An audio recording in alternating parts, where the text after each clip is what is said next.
something that comes straight from the book of Esther. We're going to learn about it here, why they do it. We'll learn a little bit about it. I'm not going to go into the depths of that. But there's a tradition that at least little Jewish boys and girls love and adore with this feast. And we're going to at least do it for chapter 3. I won't make you guys do it the whole time. And if you want to blame anyone, blame Pastor Steve down in Tri-Cities. I heard that they're actually doing Esther, but week by week, breaking it up more. And he's got his whole congregation trained to boo and scream whenever Haman is mentioned. So we'll get into that. What else? Sorry, a little late start.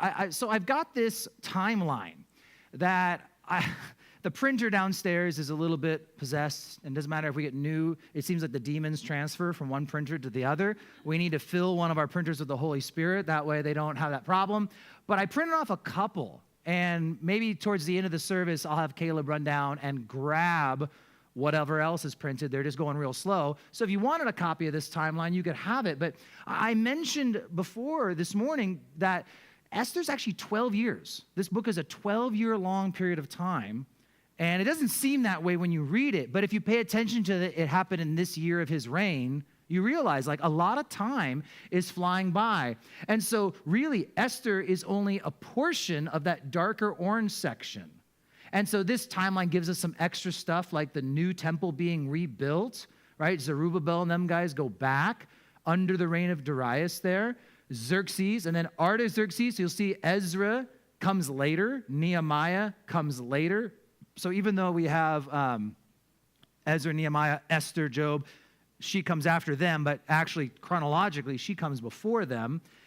And then there's a bunch of battles and stuff in there, but the top boxes, the green, those are the verses, and those are the verses that also have our dates. And we'll talk about the dates as we go through tonight. But I found this timeline helpful for me to wrap my mind around our people, Esther and Xerxes. Same picture I used this morning. And this morning, again, we didn't have Esther at all because it's really just about Xerxes and his queen, Queen Vashti. Now, I didn't know if I wanted to drop a bomb on you at the end of the message, or do I just get it out of the way? For dramatic purposes, I thought the end of the message would be better, but then realistically explaining as we go might make more sense. I just took some of my chicken scratch notes and just turned them into slides to make it a little easier for people, but they're not very well put together, I will say tonight on this. But think about the book of Esther. There is no mention of God in the entire book. The word prayer does not show up. Prophecy does not show up. There are no direct miracles in the book of Esther, supernatural miracles. No reference to the law. No mention to sacrifice, to the temple, to the covenant. And it's worth noting that the only other book of the Bible where there's no mention of God is Song of Solomon. As I said, some of these are my shorthanded notes, SOS. And yet Xerxes referenced 192 times. And so it's just the contrast of these characters. You don't see a lot of any theological things being mentioned. And what this does is it leaves us in this position where we're trying to understand what's going on in the background, what's happening. And here's what we find is whoever wrote this book, we don't know who wrote it. There are traditions that it was Mordecai. There is tradition that it was Ezra. Those are the two most popular and logical ideas of people we know, because it could totally be a person we don't know who they are. But when they wrote this, inspired by the Holy Spirit, I would dare to say it's intentional. God is not mentioned. That wasn't an accident. God's not mentioned. Prayer's not mentioned. Nothing is mentioned of spiritual things, actually. And we'll hit the spiritual highlights. There's some great spiritual nuggets in this book. But it's not direct.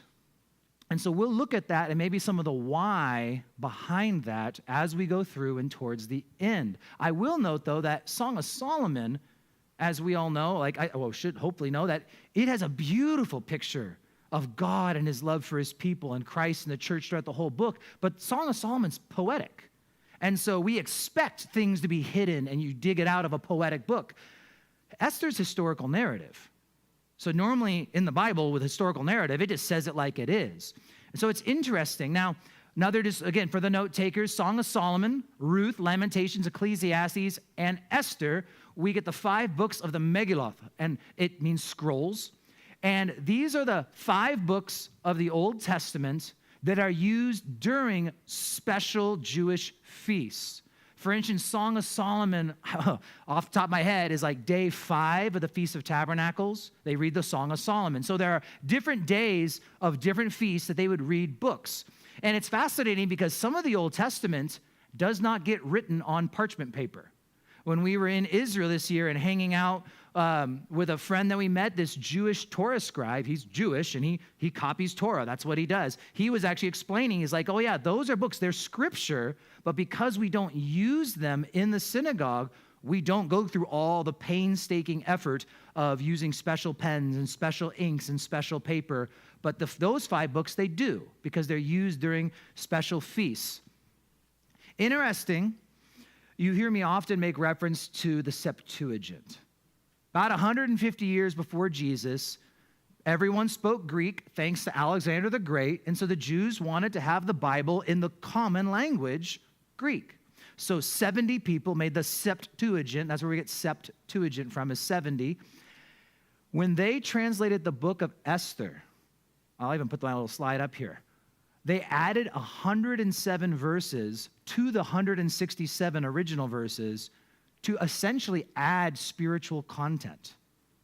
If you read the Septuagint version, where they add all, and it's very obvious and accepted this was added by the Septuagint writers, but like they add prayer. They add prayers to God and deeply spiritual things. But it was because even the rabbis struggled with the fact that there's no mention of God.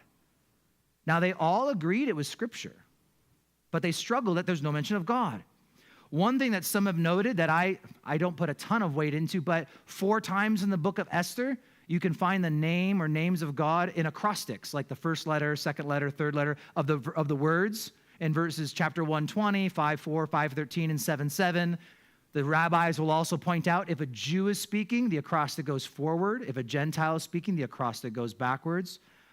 But sometimes I wonder if they're like scratching at the bottom of the barrel trying to find something to add some more spiritual depth to the book.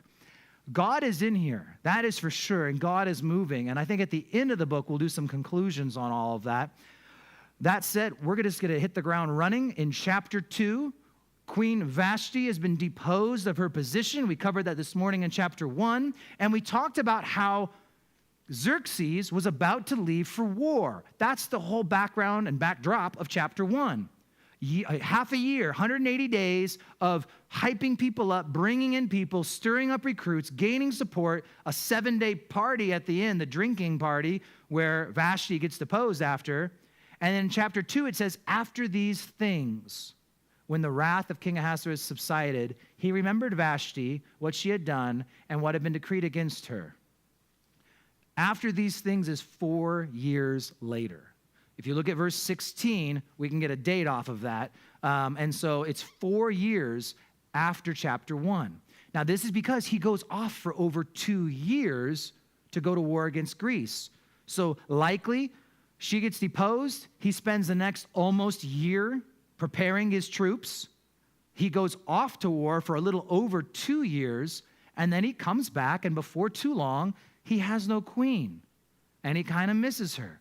So it says, the king's servants who attended him said, let beautiful women, young virgins, be sought for the king, and let the king appoint officers in all the provinces of his kingdom, that they may gather all the beautiful young virgins to Shushan, the citadel, into the women's quarters under the custody of Haggai, the king's eunuch, custodian of the women, and let beauty preparations be given them.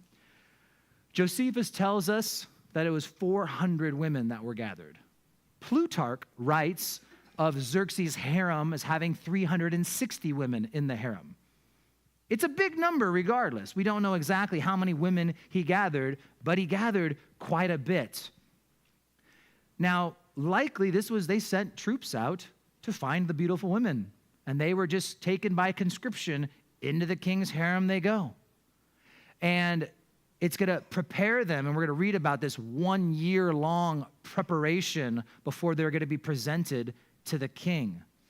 And it says in verse 5, in Shushan the citadel, there was a certain Jew whose name was Mordecai, the son of Jair, the son of Shimei, the son of Kish, a Benjamite. Kish had been carried away from Jerusalem with the captives who had been captured with Jeconiah, the king of Judah, whom Nebuchadnezzar, the king of Babylon, had carried away.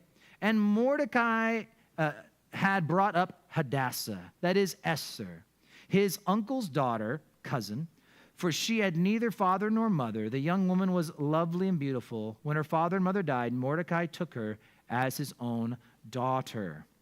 Now, firstly, I'll just mention, you might recognize here the name Kish in verse 5. Saul, the first king of Israel, was the son of Kish.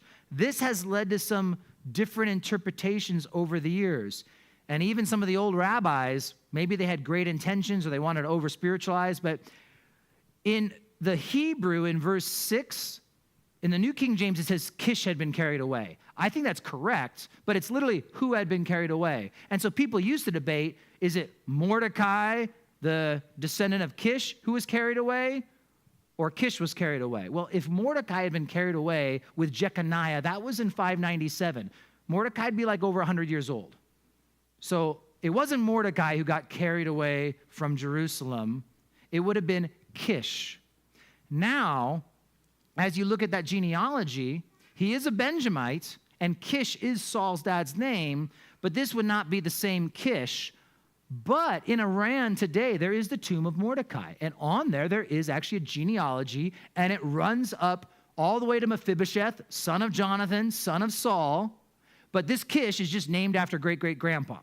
So there's a good chance Mordecai is a descendant of Kish. That'd make him a descendant of Saul, because it would have been Kish, Saul, Jonathan, Mephibosheth, all the way down to Mordecai. So he could be a descendant. It's just not that's not the same Kish there.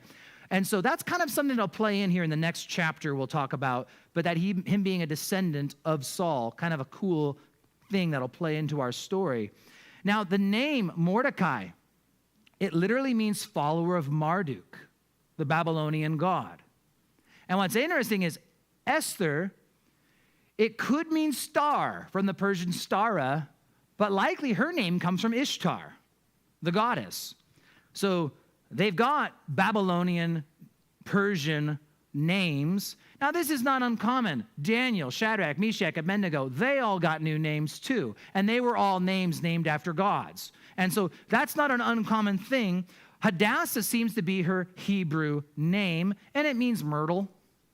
So if you know anyone whose name's Esther or Hadassah, you can call them Myrtle, just in case they wanted to be called Myrtle.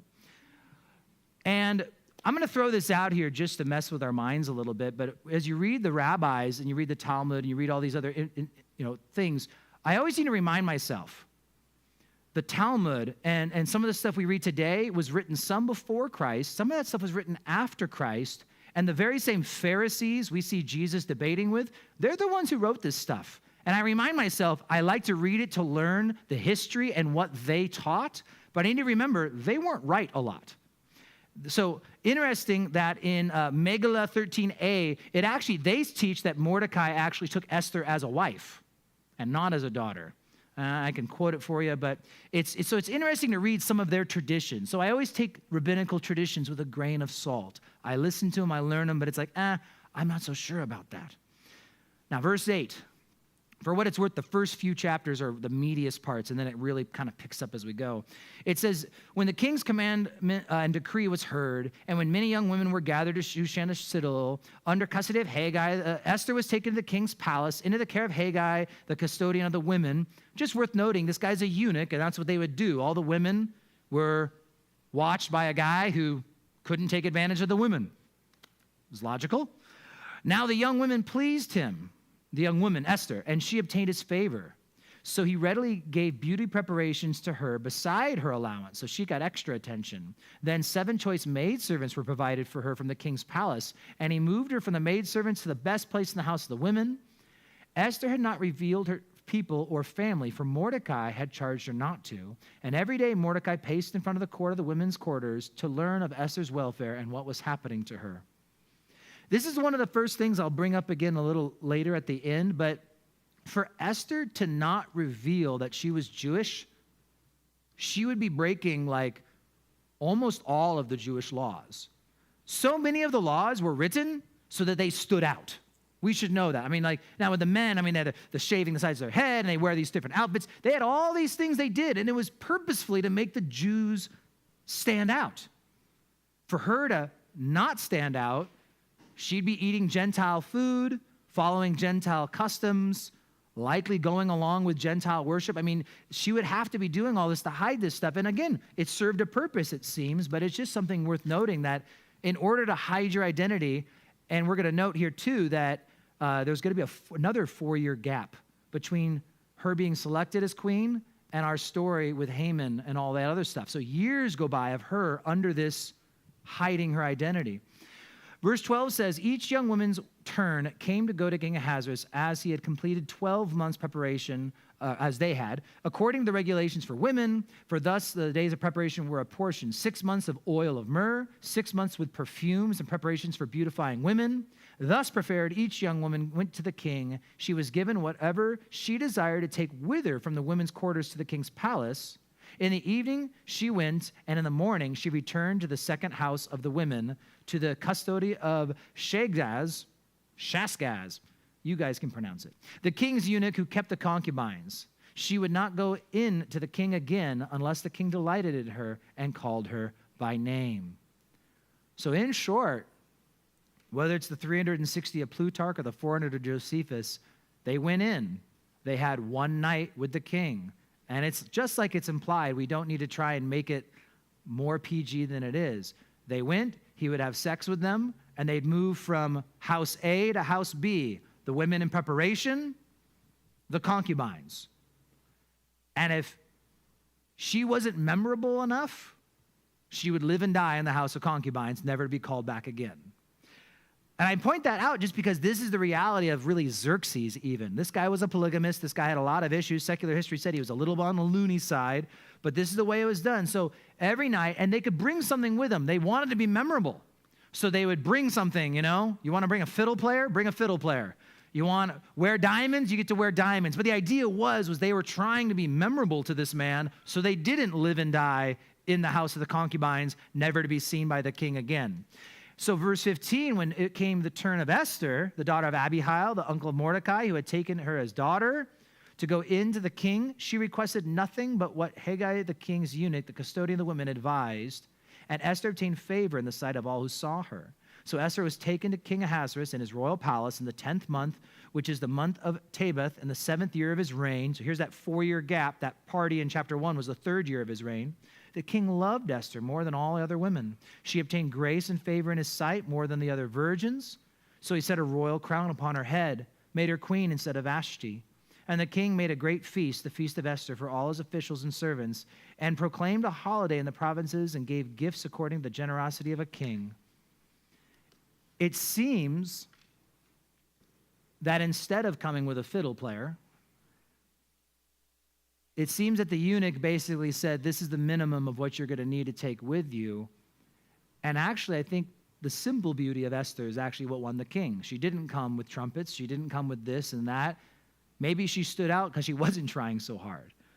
But whatever it was, the Jews' tradition, of course, that she was very beautiful and very lovely and all these things, she was remembered by the king. And he put the crown on her head and made her crown. All the other women remained concubines. As we're going to see in a little while, he hasn't called for me in a month. There's a reason he didn't call for his wife in a month. He still had 300 plus concubines in his harem. And so this is a very interesting relationship. Vashti will continue to play a role in his rule. We read about her in secular history, and some people argued, well, you never hear about her being dethroned in secular history, and that's true. But you also hear, even though you never hear about being dethroned, after he comes back from Greece, there is secular records about the two of them having some pretty nasty fights. She's still the mother of the heir. And so it's kind of like she gets dethroned. Tensions are always going to be between them. But Xerxes had his other women. And so verse 19, when the virgins were gathered together a second time, which we honestly don't know what that means. I couldn't find a really good answer other than, again, this guy was a polygamist, and so who knows. Mordecai sat within the king's gate. Now Esther, who had not revealed her family and her people, just as Mordecai had charged her, for Esther obeyed the command of Mordecai as she was brought up by him. And in those days, while Mordecai sat within the king's gate, two of the king's eunuchs, Bigthan and Teresh, doorkeepers, became furious and sought to lay hands on King Ahasuerus. So the matter became known to Mordecai, who told Queen Esther, and Esther informed the king of Mordecai's name, or in his name. And when inquiry was made into the matter, it was confirmed. Both were hanged on a gallows, and was written in the book of the Chronicles in the presence of the king. I forgot to mention, but chapter 2, verse 16, I was going to put these dates up for you guys if you wanted to write them in your Bibles.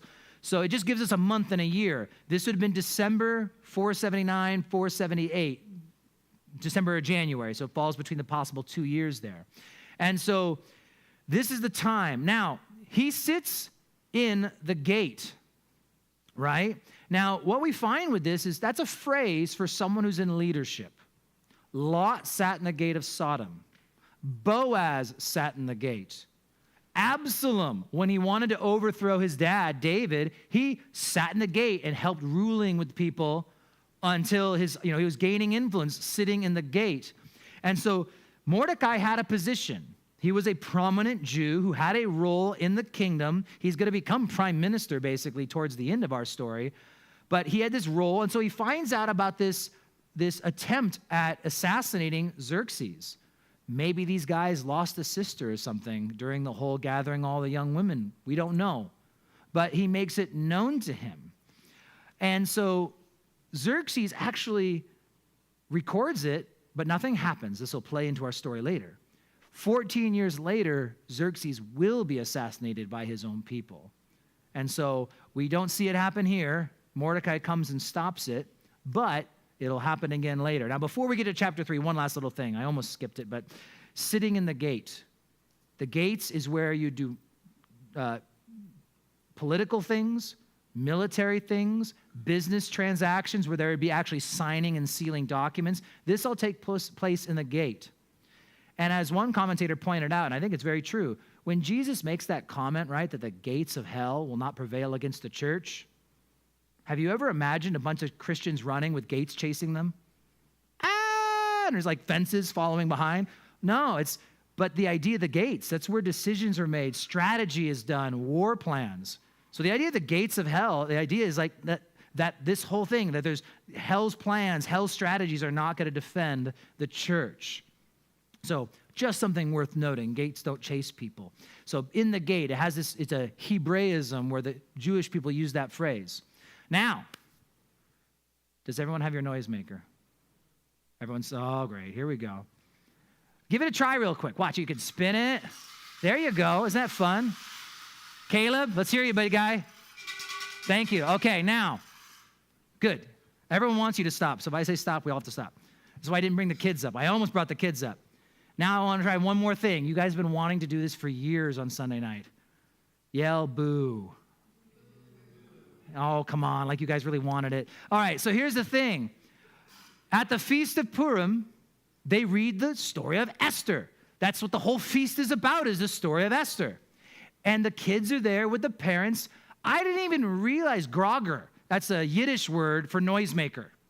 I had Jewish groggers as a kid, because my mom was very much into Judaism and some of the old stuff. And so I had the little hammers. I couldn't find the hammers, sadly. Maybe you've seen them, though. They're these plastic hammers where you hit the side and the hammer goes beep, beep, bomp, bomp, depending on which side. And they have a flute in the bottom of them. These are noisemakers, and they would all have them. And here's how it works. We're only going to do it for one chapter. Arla's going to leave because she doesn't want to have the noise bother her ears. I felt bad because she's like, if you have noise problems, I hope the noise won't be loud. If it's too loud, we're just going to do it for one chapter. One chapter is all I'm asking. They do the whole book. Just saying, the Jews, they get serious about this. Whenever the name Haman is read, everyone goes, boo, and they do their noise. Watch, so watch this. I'm going to say, after these things, King Ahasuerus promoted Haman. Good job. It doesn't have to be long. That's it. And he's the son of Hammedatha the Agagite. So you guys are ready to go. We're gonna after chapter 3, we're going to set him down. You don't touch him again. I feel like I'm a kindergarten teacher. All right. And so he advanced him, set him above all the princes. Haman becomes prime minister. Oh, you heard me. I got to watch out when I say his name. I forgot. It's more than just the text. You guys are good. Oh, man. This guy that the king put in charge, and all the king's servants who were within the king's gate bowed down and paid homage to Haman. For so the king commanded concerning him, but Mordecai would not bow or pay homage. Pausing there. So here's the deal. This character we're talking about now, he's called an Agagite. Now, there's two roads you can go by. Many modern scholars think it's more likely, probably because it'd be less supernatural, but I'm going to argue it's on the table as a very possible thing. They found some cuneiform writings from, what's his name? The king left my mind. The name, it was actually an Assyrian king. That's going to bug me now. But they found some of his writings, and it talks about in Media, there was actually a region called Agag. So to be an Agagite could be from that region. And modern scholars or some people say that might be more likely. But traditionally, the rabbinical and early church, the ancient writings have always been, he is an Agagite, the descendant of King Agag. And if you're familiar with 1 Samuel 15, Samuel tells King Saul, you need to totally annihilate the Amalekites. And throughout the Old Testament, the Amalekites are a picture of the flesh. We should destroy it. Don't give any provision to the flesh. Make no provision for the flesh. This is the idea. And he didn't. Samuel shows up. What is this bleating I hear of sheep? And hey, we saved the good animals. We saved this, and here's the king. And that wasn't what he was supposed to do. And Samuel ends up taking a sword and hacking up the king. But what's fascinating is that while Saul was supposed to kill the Amalekites, we read later it's an Amalekite who says he came and finally did him in. And Agag was a title. We actually see Ahimelech is a title. Pharaoh is a title. They use it like a name.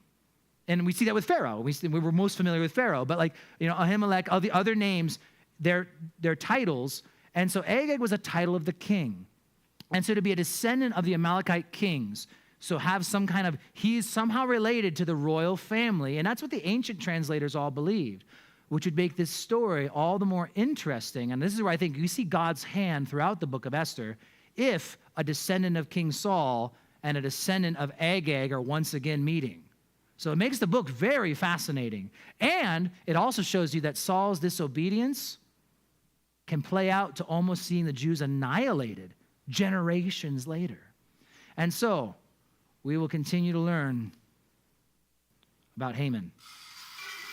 Thank you. Good job. All right, now, it says that Mordecai would not bow or pay homage. I do want to propose this now. There was no command that a Jewish man could not bow to a king or to a superior, and we see that happen through the Old Testament. Now, Rakshak and Benny would not bow to a golden idol and worship it. That was obviously a wrong thing. But to bow before a king was customary, and it wasn't thing. And this guy was a leader. And so it's not that this is a religious conviction. I don't think this is a religious conviction of Mordecai. It could be one of two things, though. It could firstly just be political pride, that he's a Jew and he doesn't like this guy. But again, this to me actually points that if he's a known Agagite, Mordecai's like, no, I'll bow to this guy, I'd bow to that, but not this guy. I will never bow to this guy because I am a Jew. And regardless of his religious conviction, Mordecai definitely seems like a very patriotic Jewish man.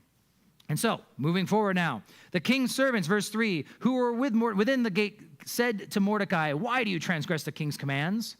Now it happened when they spoke to him daily and he would not listen to them, they told it to Haman to see whether Mordecai's words would stand, for Mordecai had told them that he was a Jew. Now when Haman saw that Mordecai would not bow or pay him homage, Haman, you guys are great, was filled with wrath. But he disdained to lay hands on Mordecai alone, for they had told him of the people of Mordecai. So he knows about the Jews. So instead, Haman sought to destroy all the Jews who were throughout the whole kingdom of Ahasuerus, the people of Mordecai. You guys are doing great.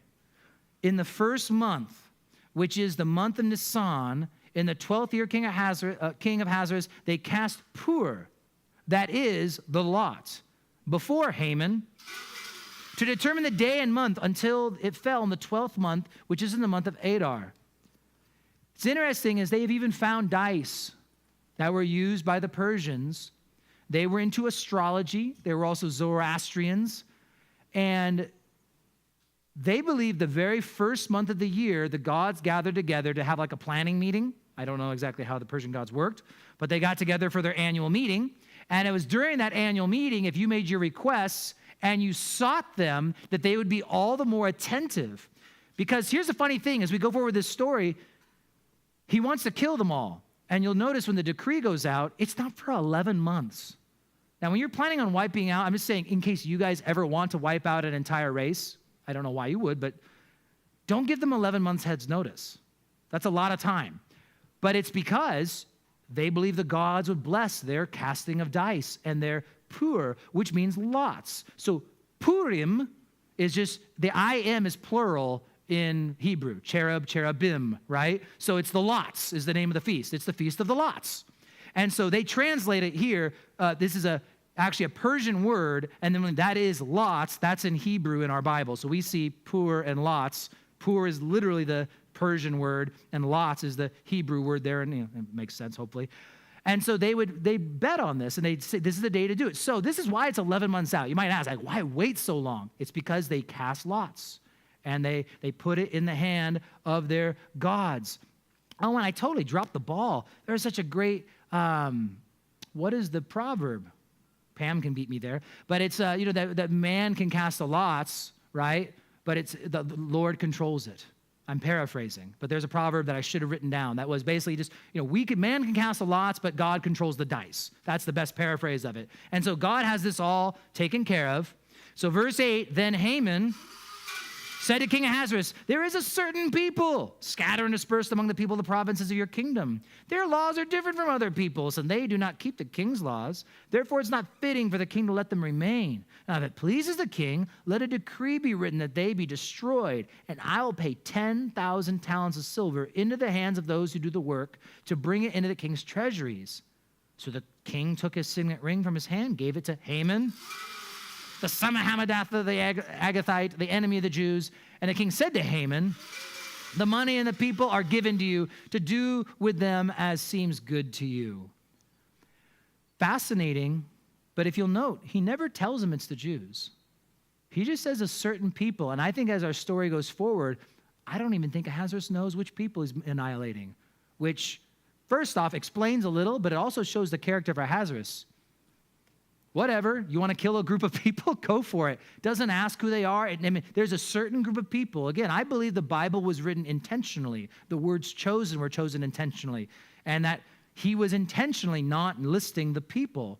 He pays 10,000 talents of silver. Here's something fascinating. Herodotus actually said in that time, the gross domestic product, the total income of the Persian nation was 15,000 talents of silver. Now, that's a lot of silver. But it's fascinating that Haman's putting up a lot of money for this. Good job. No, you're paying it. Man, some of you are better than others. All right, so this guy is putting up a lot of money because he really wants to see these people dead.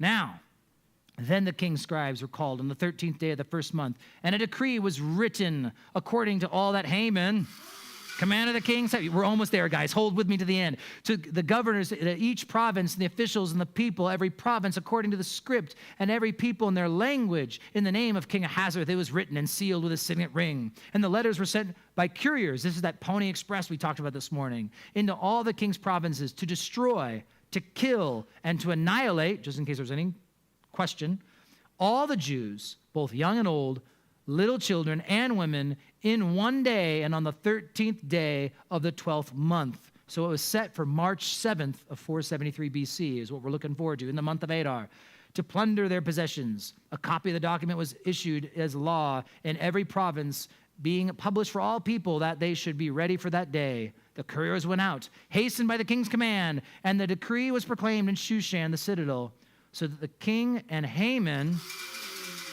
sat down to drink, but the city of Shushan was perplexed. All right, one last time to get out of your system, Haman. Right, set the noisemakers down, unless there's any rebels in the room. Yeah, I know. I'm watching you. Okay, now, it is fascinating because notice this. Out here is a city of people weeping, and the king and the guy, whose name must not be spoken, they get a drink, kick back, call it a day. Annihilate an entire race of people. Well, why not? You want to go get a drink? Why not? And they just go, this is what they do. It's kind of crazy. But this is kind of, this is the situation we're looking at. Now, when Mordecai learned all that had happened, he tore his clothes, put on sackcloth, right? He went out in the midst. He cries out with a bitter cry.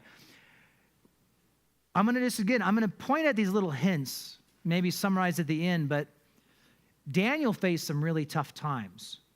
Rakshak and Benny had a very difficult thing. You'll notice that they never lamented like this. You'll notice that they seemed to kind of hold fast, and whatever was said was going to happen to them, it's okay. God's got this.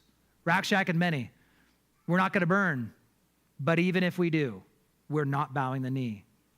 And I throw that out because I think Mordecai is much more of a man, of a regular average man than sometimes we think.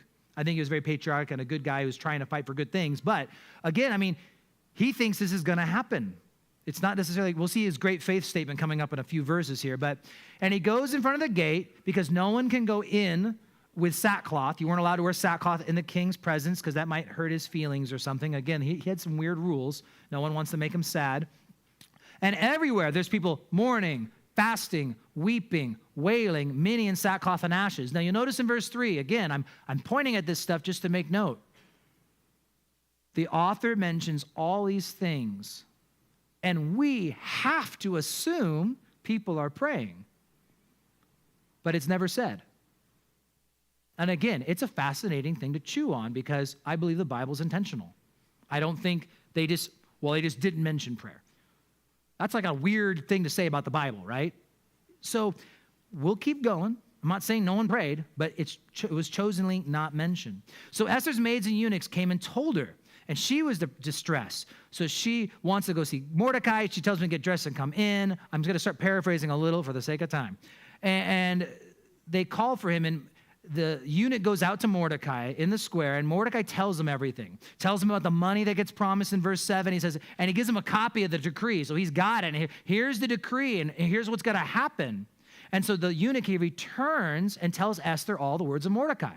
Verse 10, and Esther spoke to Hathach, gave him a command for Mordecai. It says, all the king's servants and the people of the king's provinces know that any man or woman who goes into the inner court of the king who has not been called, he has but one law, put all to death, except the one to whom the king holds out the golden scepter that he may live. Yet I myself have not been called to go to the king these 30 days. So they told Mordecai Esther's words. We mentioned that inner circle of 7 this morning, whom that rule didn't apply to, but everyone else, including including the queen, if they go in unannounced or unrequested, it's a death penalty unless he holds out that scepter to show that he's receiving them. And he hasn't seen her in 30 days. And again, I say that the fact that he has this gigantic harem, a little bit understandable, not good, not right, but in that pagan culture, I'm not surprised. And so Mordecai tells her, do you not think that in your heart that you'll escape the king's palace any more than the other Jews? And here's verse 14, one of the few verses I have highlighted in this book. For if you remain completely silent at this time, relief and deliverance will arise for the Jews from another place. But you and your father's house will perish. Yet who knows whether you have come to the kingdom for such a time as this? Then Esther told them to reply to Mordecai. I shall pause. This is probably the greatest verse of the book. It's a powerful verse. It's great for sermon material, if you're ever making a sermon. I've referred to it in sermons because it's this idea of the sovereignty of God and the providence of God and how he has his hand on everything. And that Daniel 11 message I referred to this morning, it was titled, History is His Story, because that's the idea. God has his hand on all things and he's controlling things. What's fascinating, though, again, although we can see the providence of God in this verse, it's still noted that God's not mentioned in this verse. And it's fascinating. Why not? Sneak peeked as we talk a little more at the end of our book, but Esther and Mordecai, they seem very Jewish to me.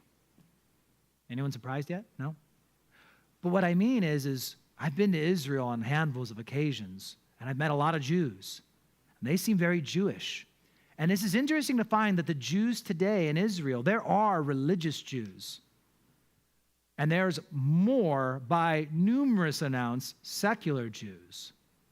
But they're all Jews, and they're all patriotic, and they all love Israel. And what's fascinating is that even if they're not religious, they still believe in that divine providence. Funny, if you go to Israel, the chances are 9 out of 10, probably actually even slimmer chances, you will not have a believing tour guide. In fact, chances are you won't even have an actual religious Jew as a tour guide. Many will go through the motions, and I know they're not all that way, but you guys know what I mean when I say, like, many of the Jews are a lot like many Catholics you might know, who I was, confirmed, I did these things, but they never go to church, and they never this and that, but I'm a Catholic. That's how a lot of the Jews are. They had a bar mitzvah, bat mitzvah, they did this, but they don't go to synagogue, they don't read their scriptures. But the fascinating thing is that you can talk to a Jew over there, and it's not hard to have this conversation. Talk about God. Well, I don't really believe in God. Oh, tell me this. Why do the Jews deserve to be here? Because it's our land. Why? God gave it to us. Wait a minute here. You say you didn't believe it, but the thing is they believe that. They believe in God's hand on the Jews, God's providence, and I believe that. I believe they're God's chosen people, that he gave them that land, that God's promise with them and the old covenant, the Abrahamic covenant, has to do with land and a heritage and a people, and that's not what we're part of in that sense of like, I don't have ties to the land. Being a Christian, I don't think the promised land is my home. They have all these promises. And I recently had a discussion with someone about this idea that I said, no, God hasn't divorced Israel.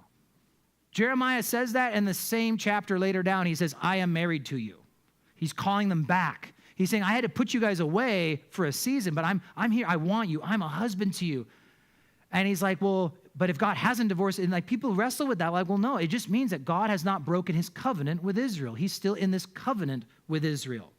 And he's not backing down. I'm doing the end of my sermon right now on accident, but here it is. Anyway, but he's not backing away from that.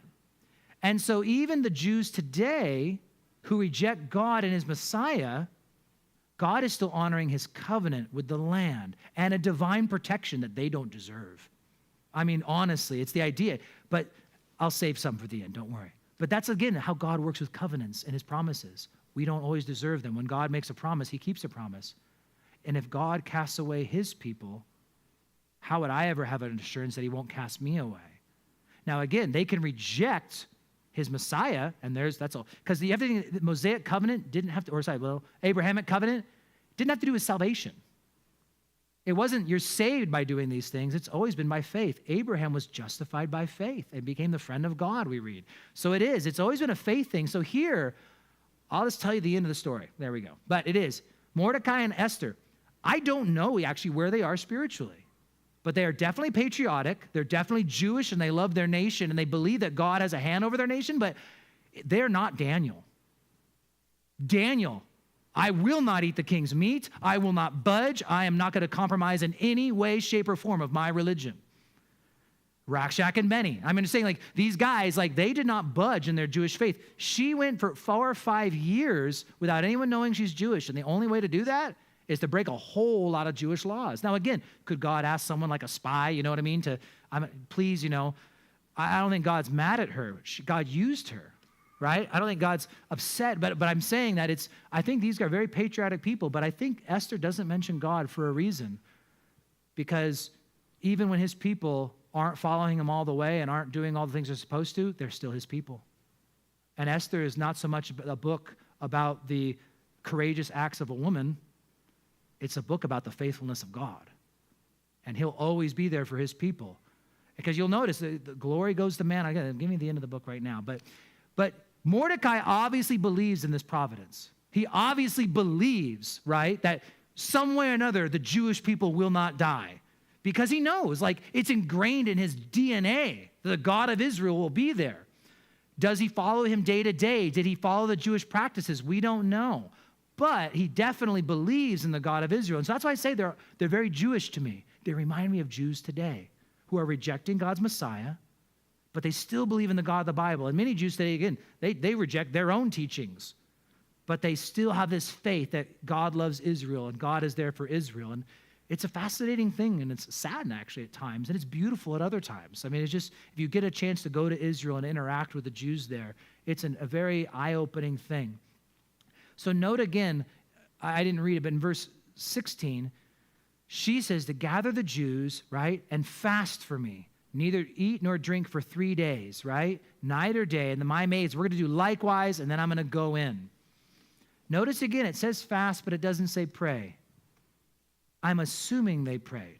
I'm assuming many people prayed. But again, I think the author omits it intentionally to send some kind of a message.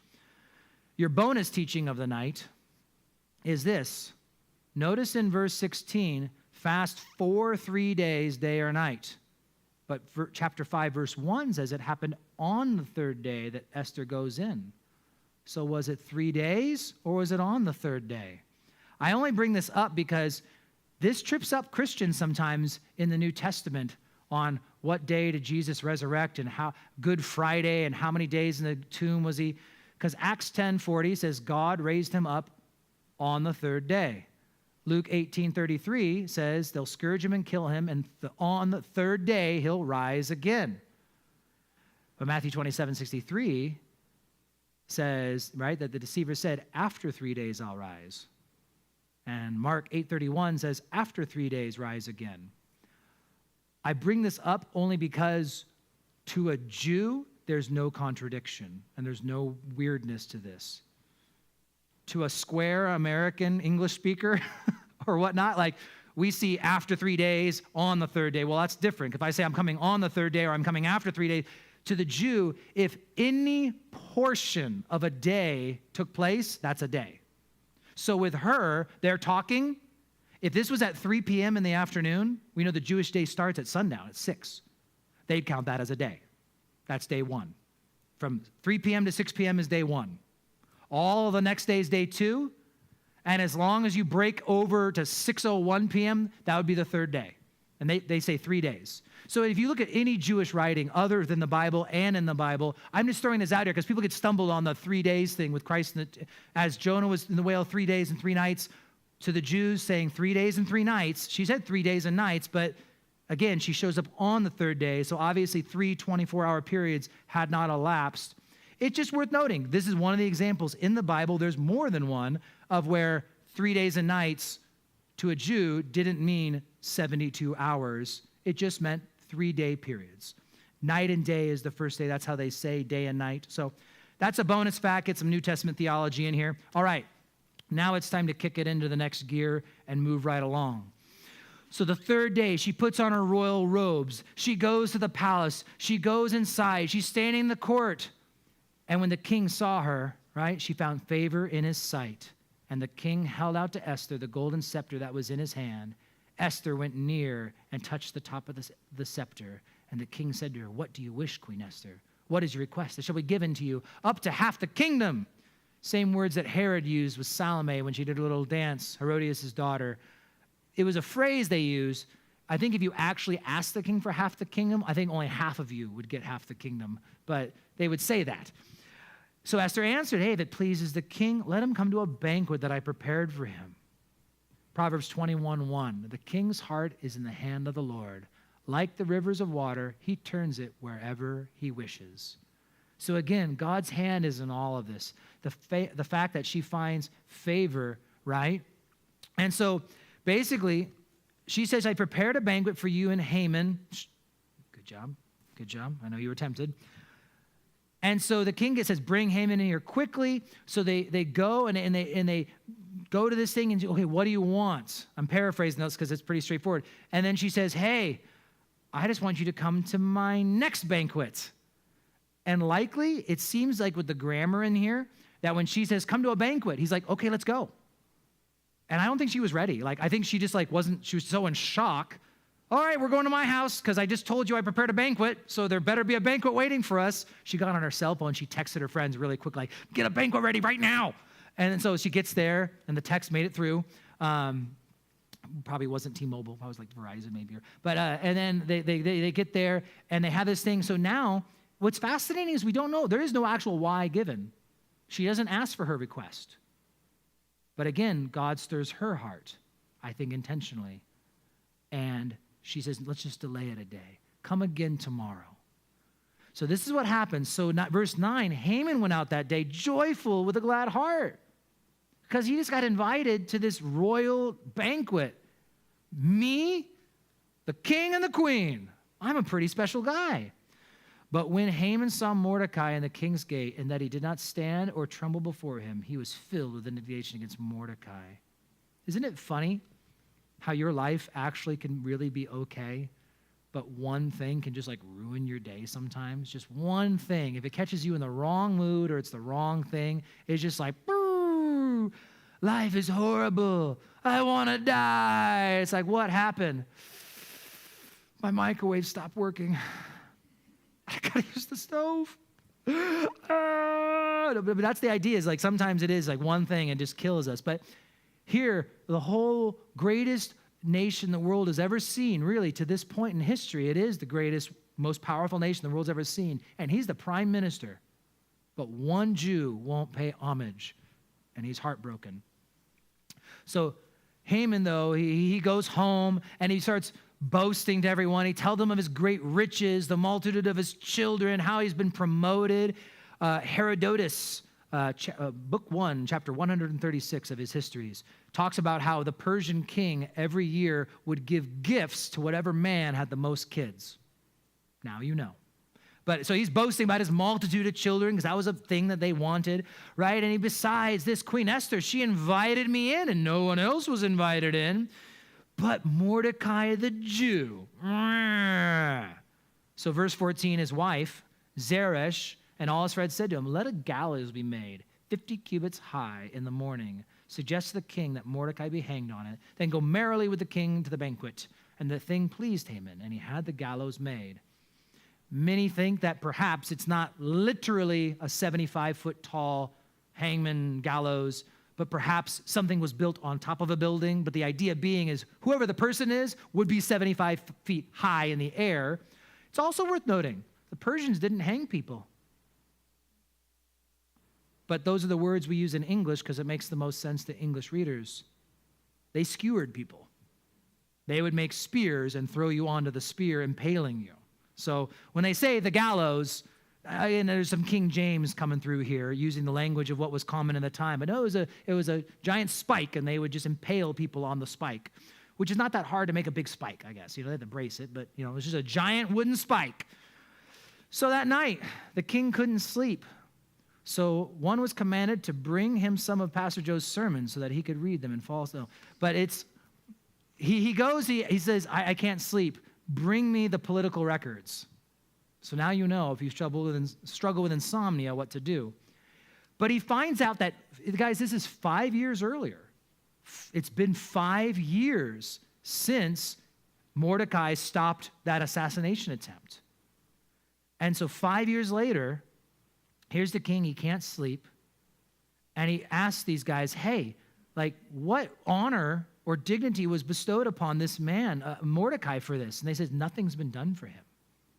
So once again, I say, while the author chose to not mention prayer, not mention God, and I think intentionally maybe to drive home a point, obviously the providence of God is going on this whole time.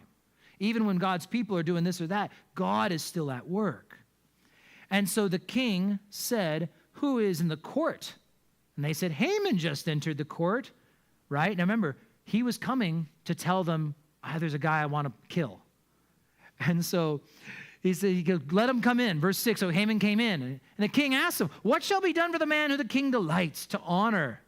Now Haman thought in his heart, whom could the king delight to honor more than me? He's so excited right now. And you know that Haman's been dreaming about this. He's like, I've already got a plan, king. Don't worry. I've been drawing it in my little trapper-keeper notebook here. I've been drawing my little pictures in here of what you're going to do. He says, for the man who the king delights, let the royal robe be put on, which the king has worn, and a horse on which the king has ridden, and a royal crest placed on his head. And let the robe and the horse be delivered in the hand of one of the king's most noble princes, that he may array the man who the king delights to honor, and parade him on horseback through the city, and proclaim before him, thus it shall be done for the man whom the king delights to honor. And then the king says to Haman, hurry, take the robe, the horse, as you suggested, and do so for Mordecai the Jew, who sits in the king's gate. leave nothing undone of all you have spoken. Like, honestly, right? Don't tell me there's not angels in heaven. Like, they're all just sitting on the couch, like, just like laughing and like stomping. I mean, this has got to be hilarious. This is one of those things you want to see as a rerun when you get to heaven, right? And so Mordecai, right, went to the king's gate, but Haman hurried to his house mourning. Or afterwards, Mordecai went back. So Haman is the one, the prince, who had to, and that's just the word for a high-up person they use. And he had to take him. Thus shall be done for the man whom the king delights to honor. And you know that Haman was just like, thus shall be done with the guy the king wants to honor. Thus shall be done with the guy the king, but he's doing it.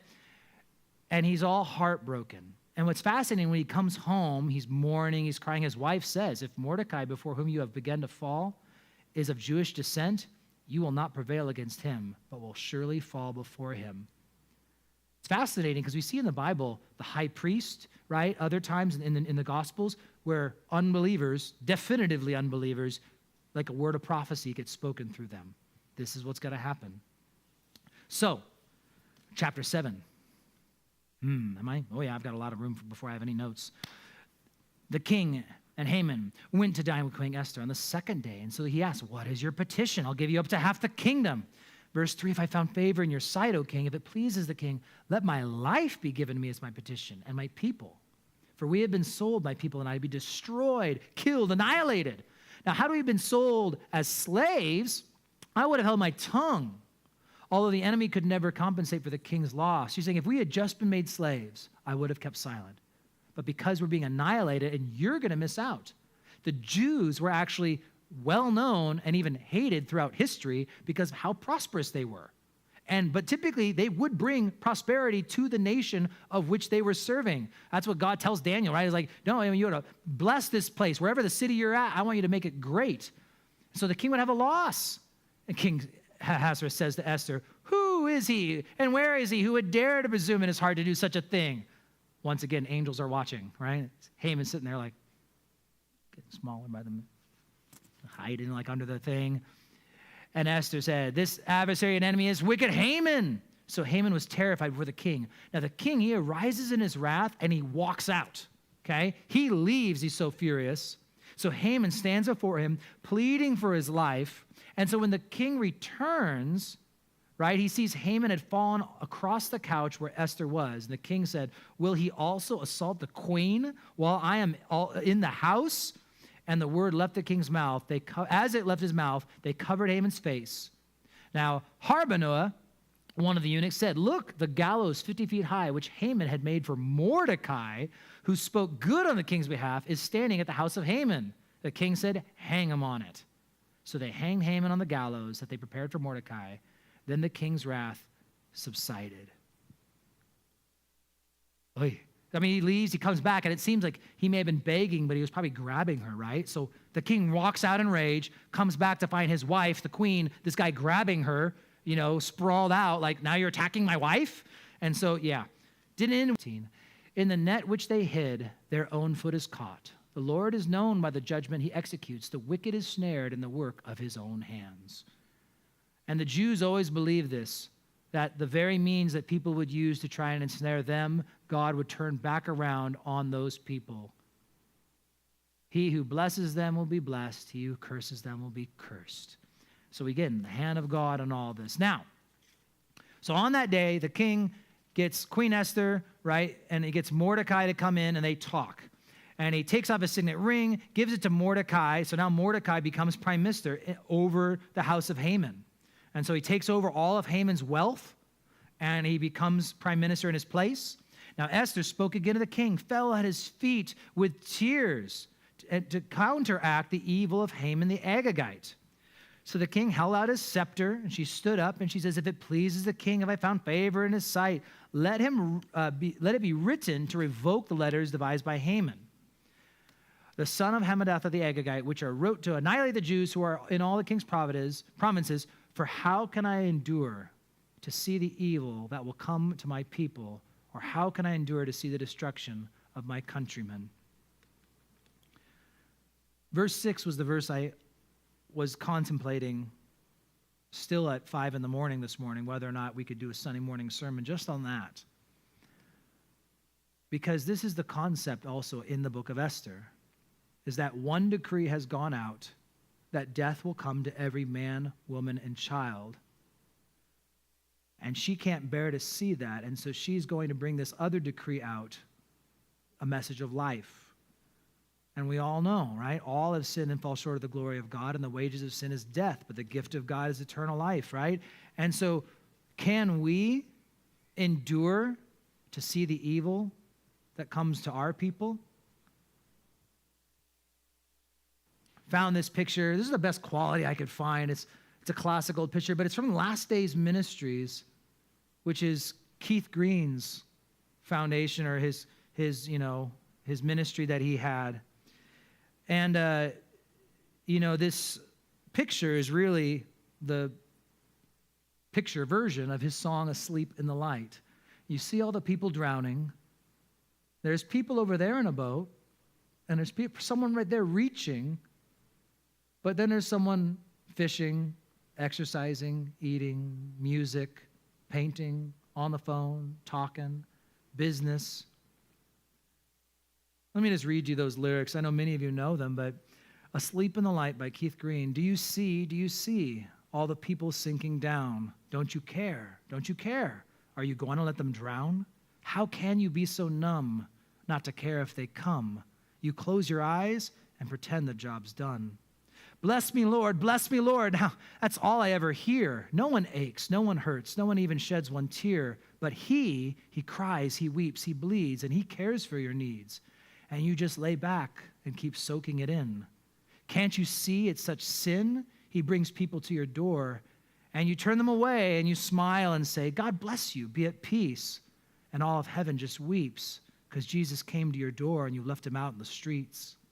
Open up and give yourself away. You see the need, you hear the cries, so how can you delay? God's calling and you're the one.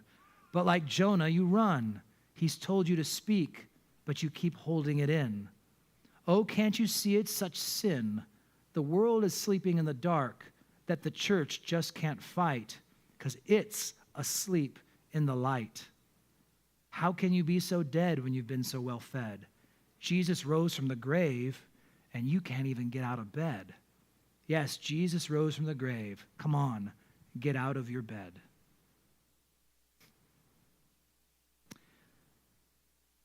Keith had a way with words. I don't know if any of his songs would be published if they were released today.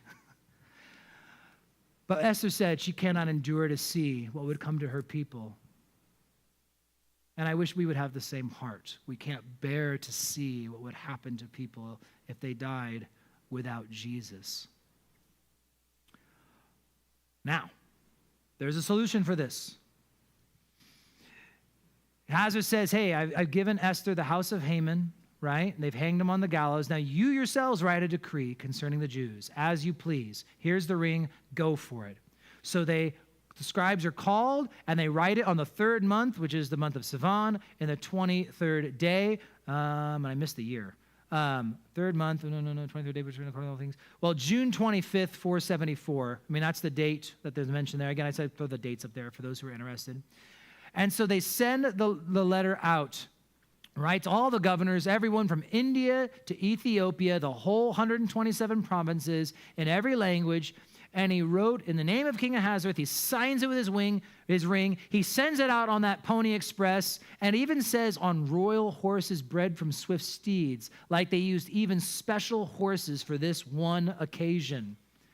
And it says, by these letters, verse 11, the king permitted Jews who were in every city to gather together and protect their lives, to destroy, kill, annihilate all the forces of any people or province that would assault them, both little children and women, and to plunder their possessions. You see, once the king made a proclamation, he couldn't back out. But what he could do is create another proclamation that kind of counteracted it, right? It's like once the acid is out, there's not much you can do, but it's like, well, I can create a base that will ultimately neutralize it in the end. And so when he says that they're allowed to gather together, the Hebrew wording there is the idea of mustering troops. That they would be allowed to create a standing army, which would normally not be allowed, because that's like a coup waiting to happen, right? You don't let your civilians start training forces. But that's what he was saying is, no, the Jews can now train up some forces to have a defense where no one would want to attack them.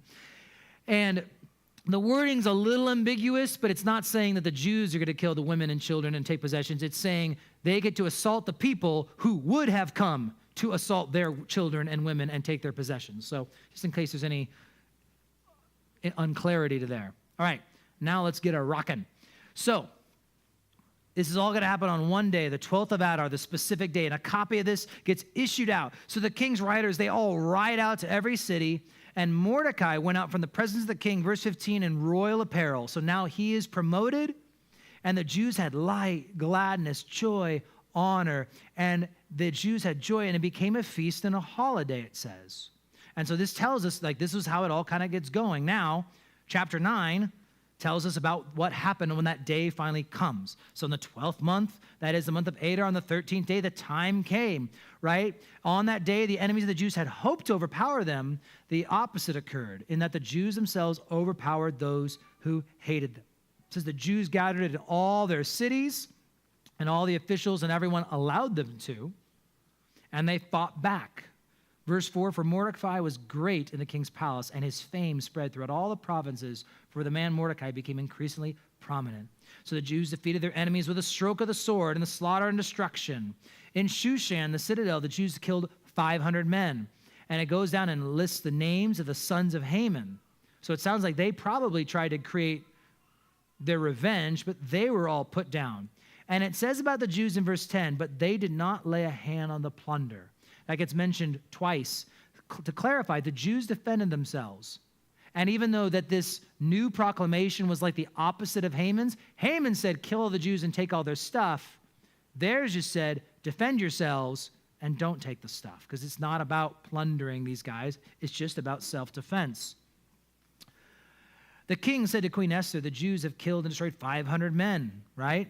And so what do you want done now? In verse 13, she says, well, if it pleases the king, right, hang these guys on the gallows. So they execute his sons, which again, it sounds like there's probably a revenge thing going on there.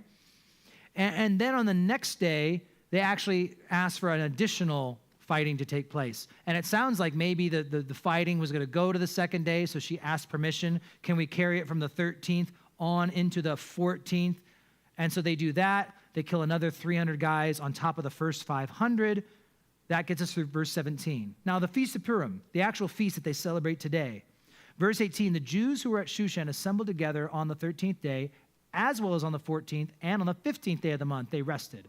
Made a great day of feasting and gladness. Therefore, Jews in the villages who dwelt in the unwalled celebrated on the 14th day of the month of Adar with gladness as a holiday for sending presents to one another. So this is a day that they celebrate. They send presents.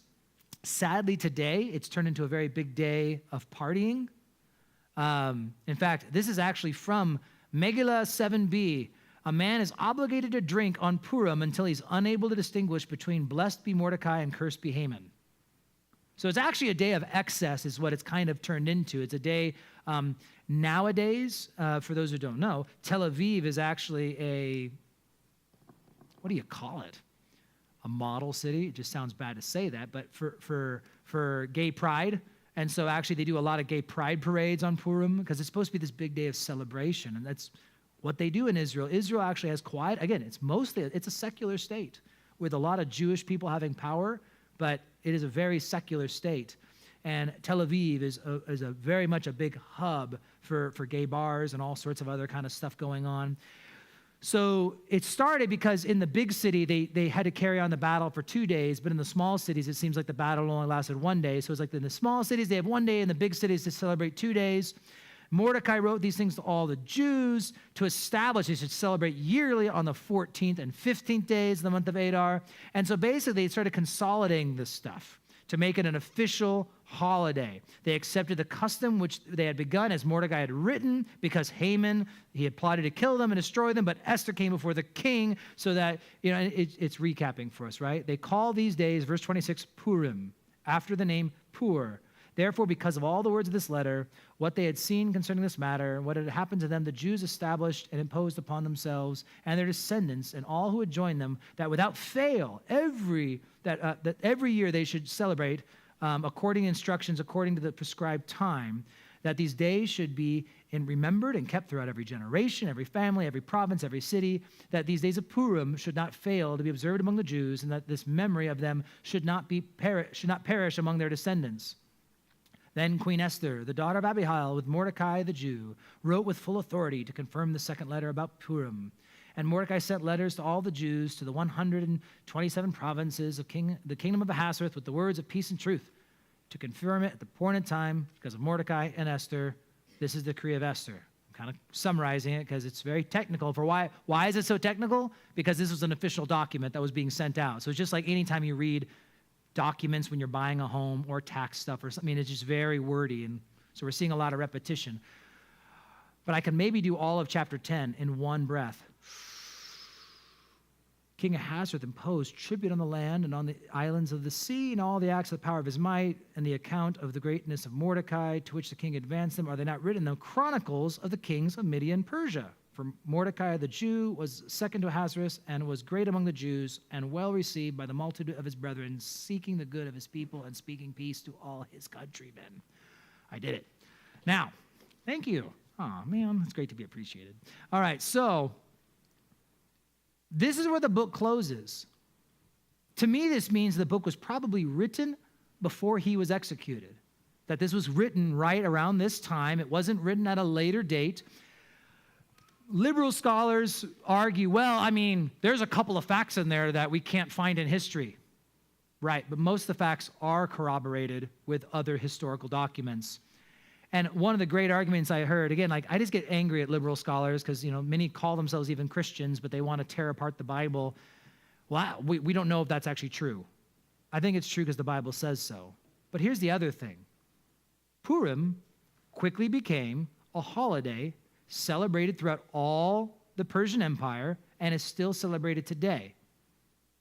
If this book had contained fake things, fake customs, fake people, would it have been received and turned into a giant national holiday? If everyone's like, why did you just give me, everyone knows who the king is. That's not why would you, it was received because it was true. Just like the other Chronicles books, there's multiple Chronicle books mentioned in the Bible that we don't have. We don't have the Chronicles of the kings of Media and Persia. But once again, it's like the author was doubling down, right? In case you have any questions, you all know that at least currently there exists this other book. Now, I mentioned, I'm just going to wrap this up. A lot of chapters to cover in one night. But Esther, nothing is recorded of her disliking, opposing, or not wanting to become queen to this Zoroastrian, kind of weird Persian king. I'm not saying she liked it, but the author left it out. Her hiding her identity really implies quite a bit. There's all these little things we see, and again, I think it points to the idea that I think these were good people, and they were Jews.